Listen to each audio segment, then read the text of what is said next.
La muerte roja había devastado el país durante largo tiempo. Jamás una peste había sido tan fatal y tan espantosa. La sangre era su encarnación y su sello, el rojo y el horror de la sangre. Comenzaba con agudos dolores, un vértigo repentino, y luego los poros sangraban y sobrevenía la muerte. Las manchas escarlata en el cuerpo y la cara de la víctima eran el bando de la peste, que la aislaba de toda ayuda y de toda simpatía. Y la invasión, progreso y fin de la enfermedad se cumplían en media hora. Pero el príncipe próspero era feliz, intrépido y sagaz. Cuando sus dominios quedaron semidespoblados, llamó a su lado a 1000 robustos y desaprensivos amigos de entre los caballeros y damas de su corte, y se retiró con ellos al seguro encierro de una de sus abadías fortificadas. Era esta de amplia y magnífica construcción, y había sido creada por el excéntrico, aunque majestuoso, gusto del príncipe. Una sólida y altísima muralla la circundaba. Las puertas de la muralla eran de hierro. Una vez adentro, los cortesanos trajeron fraguas y pesados martillos y soldaron los cerrojos. Habían resuelto no dejar ninguna vía de ingreso o de salida a los súbitos impulsos de la desesperación o del frenesí. La abadía estaba ampliamente aprovisionada. Con precauciones semejantes, los cortesanos podían desafiar el contagio. Que el mundo exterior se las arreglara por su cuenta. Entretanto, era una locura afligirse o meditar. El príncipe había reunido todo lo necesario para los placeres. Había bufones, improvisadores, bailarines y músicos. Había hermosura y vino. Todo eso y la seguridad estaban del lado de adentro. Afuera estaba la muerte roja. Al cumplirse el 5º o 6º mes de su reclusión, y cuando la peste hacía los más terribles estragos, el príncipe próspero ofreció a sus 1000 amigos un baile de máscaras de la más insólita magnificencia.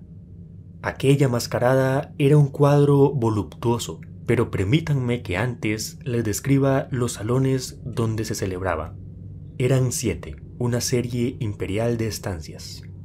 En la mayoría de los palacios, la sucesión de salones forma una larga galería en línea recta, pues las dobles puertas se abren hasta adosarse a las paredes, permitiendo que la vista alcance la totalidad de la galería. Pero aquí se trataba de algo muy distinto, como cabía esperar del amor del príncipe por lo extraño. Las estancias se hallaban dispuestas con tal irregularidad que la visión no podía abarcar más de una a la vez. Cada 20 o 30 yardas había un brusco recodo y en cada uno nacía un nuevo efecto. A derecha e izquierda, en mitad de la pared, una alta y estrecha ventana gótica daba a un corredor cerrado que seguía el contorno de la serie de salones. Las ventanas tenían vitrales, cuya coloración variaba con el tono dominante de la decoración del aposento. Si, por ejemplo, la cámara de la extremidad oriental tenía tapicerías azules, vívidamente azules eran sus ventanas. La segunda estancia ostentaba tapicerías y ornamentos purpúreos, y aquí los vitrales eran púrpura. La tercera era enteramente verde, y lo mismo los cristales. La cuarta había sido decorada e iluminada con un tono naranja, la quinta con blanco, la sexta con violeta. El 7º aposento aparecía completamente cubierto de colgaduras de terciopelo negro que abarcaban el techo y las paredes, cayendo en pesados pliegues sobre una alfombra del mismo material y tonalidad. Pero en esta cámara, el color de las ventanas no correspondía a la decoración. Los cristales eran escarlata, tenían un profundo color de sangre. A pesar de la profusión de ornamentos de oro que aparecían aquí y allá o colgaban de los techos, en aquellas 7 estancias no había lámparas ni candelabros. Las cámaras no estaban iluminadas con bujías o arañas. pero en los corredores paralelos a la galería y opuestos a cada ventana se alzaban pesados trípodes que sostenían un ígneo brasero, cuyos rayos proyectábanse a través de los cristales teñidos e iluminaban brillantemente cada estancia. Producían en esa forma multitud de resplandores tan vivos como fantásticos. Pero en la cámara del poniente, la cámara negra, el fuego que, a través de los cristales de color de sangre, se derramaba sobre las sombrías colgaduras, producía un efecto terriblemente siniestro y daba una coloración tan extraña a los rostros de quienes penetraban en ella que pocos eran lo bastante audaces para poner allí los pies. En este aposento, contra la pared del poniente, se apoyaba un gigantesco reloj de ébano. Su péndulo se balanceaba con un resonar sordo, pesado, monótono. Y cuando el minutero había completado su circuito y la hora iba a sonar, de las entrañas de bronce del mecanismo nacía un tañido claro y resonante, lleno de música. Mas su tono y su énfasis eran tales que, a cada hora, los músicos de la orquesta se veían obligados a interrumpir momentáneamente su ejecución para escuchar el sonido, y las parejas danzantes cesaban por fuerza sus evoluciones. Durante un momento, en aquella alegre sociedad reinaba el desconcierto, y mientras aún resonaban los tañidos del reloj, era posible observar que los más atolondrados palidecían, y los de más edad y reflexión se pasaban la mano por la frente, como si se entregaran a una confusa meditación o a un ensueño. Pero apenas los ecos cesaban del todo, livianas risas nacían en la asamblea. Los músicos se miraban entre sí, como sonriendo de su insensata nerviosidad, mientras se prometían, en voz baja, que el siguiente tañido del reloj no provocaría en ellos una emoción semejante. Mas, al cabo de 60 minutos, que abarcan 3600 segundos del tiempo que huye, el reloj daba otra vez la hora, y otra vez nacían el desconcierto, el temblor y la meditación. Pese a ello, la fiesta era alegre y magnífica. El príncipe tenía gustos singulares. Sus ojos se mostraban especialmente sensibles a los colores y sus efectos. Desdeñaba los caprichos de la mera moda. Sus planes eran audaces y ardientes. Sus concepciones brillaban con bárbaro esplendor. Algunos podrían haber creído que estaba loco. Sus cortesanos sentían que no era así. Era necesario oírlo, verlo, tocarlo, para tener la seguridad de que no lo estaba. El príncipe se había ocupado personalmente de gran parte de la decoración de las 7 salas destinadas a la gran fiesta, y su gusto había guiado la elección de los disfraces. Grotescos eran estos, a no dudarlo. Reinaba en ellos el brillo, el esplendor, lo picante y lo fantasmagórico. Mucho de eso que más tarde habría de encontrarse en Hernani. Veíanse figuras de arabescos, con siluetas y atuendos incongruentes. Veíanse fantasías delirantes, como las que aman los maníacos. Abundaba allí lo hermoso, lo extraño, lo licencioso, y no faltaba lo terrible y lo repelente. En verdad, en aquellas 7 cámaras se movía, de un lado a otro, una multitud de sueños. Y aquellos sueños se contorsionaban en todas partes, cambiando de color al pasar por los aposentos, y haciendo que la extraña música de la orquesta pareciera el eco de sus pasos. Mas otra vez tañe el reloj que se alza en el aposento de terciopelo. Por un momento todo queda inmóvil, todo es silencio, salvo la voz del reloj. Los sueños están helados, rígidos en sus posturas. Pero los ecos del tañido se pierden. Apenas han durado un instante, y una risa ligera, a medias sofocada, flota tras ellos en su fuga. Otra vez crece la música, viven los sueños, contorsionándose de aquí para allá con más alegría que nunca, coloreándose al pasar ante las ventanas, por las cuales irrumpen los rayos de los trípodes.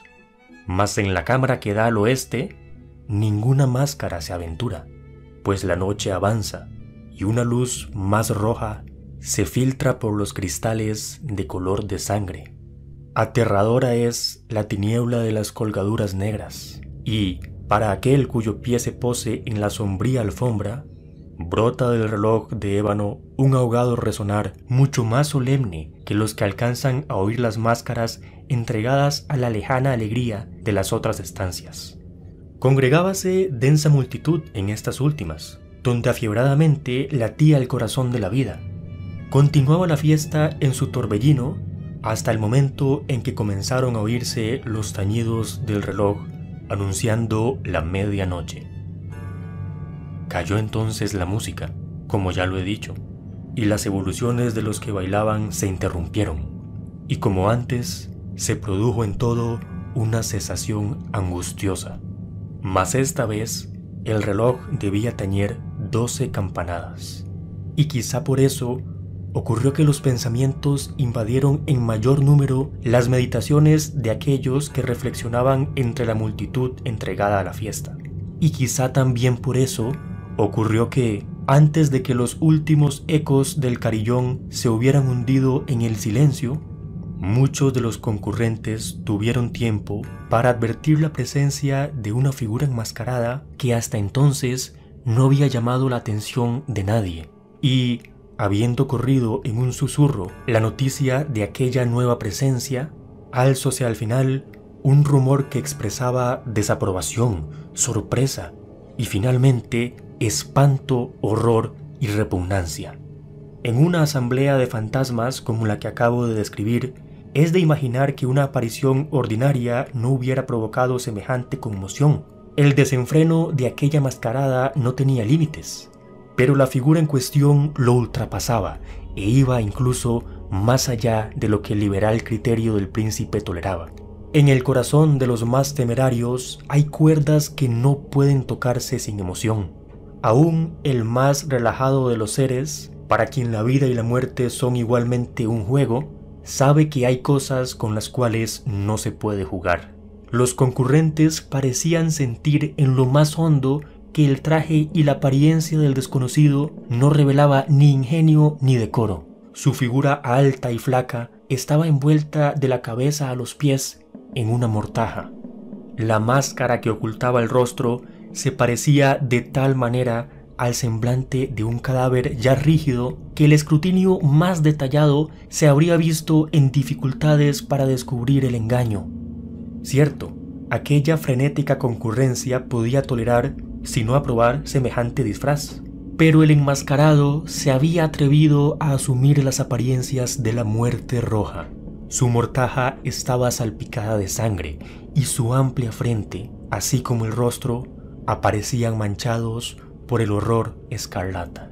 Cuando los ojos del príncipe próspero cayeron sobre la espectral imagen, que ahora, con un movimiento lento y solemne, como para dar relieve a su papel, se paseaba entre los bailarines, convulsionóse en el primer momento con un estremecimiento de terror o de disgusto, pero al punto su frente enrojeció de rabia.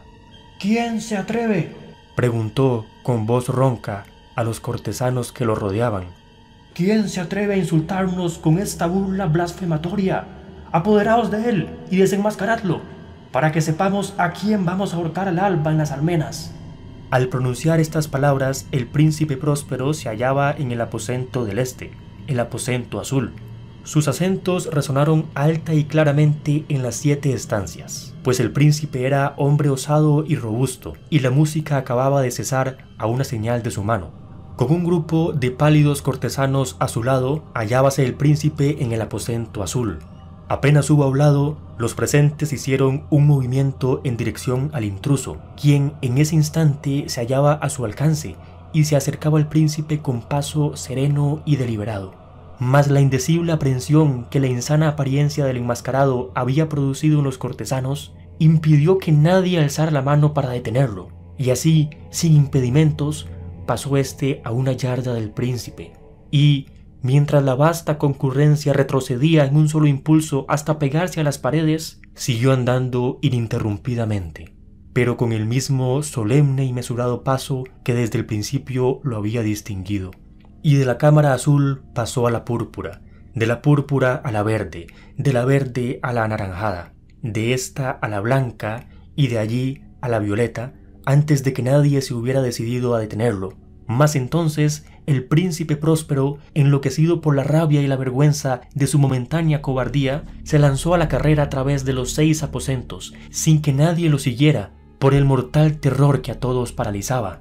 Puñal en mano, acércose impetuosamente hasta llegar a 3 o 4 pasos de la figura, que seguía alejándose, cuando ésta, al alcanzar el extremo del aposento de terciopelo, se volvió de golpe y enfrentó a su perseguidor. Óyose un agudo grito mientras el puñal caía resplandeciente sobre la negra alfombra y el príncipe Próspero se desplomaba muerto. Reuniendo el terrible coraje de la desesperación, numerosas máscaras se lanzaron al aposento negro, pero al apoderarse del desconocido, cuya alta figura permanecía erecta e inmóvil a la sombra del reloj de ébano, retrocedieron con inexpresable horror al descubrir que el sudario y la máscara cadavérica que con tanta rudeza habían aferrado no contenía ninguna forma tangible. Y entonces reconocieron la presencia de la muerte roja. Había venido como un ladrón en la noche, y uno por uno cayeron los convidados en las salas de orgía manchadas de sangre, y cada uno murió en la desesperada actitud de su caída. Y la vida del reloj de ébano se apagó con la del último de aquellos alegres seres, y las llamas de los trípodes expiraron, y las tinieblas y la corrupción y la muerte roja lo dominaron todo.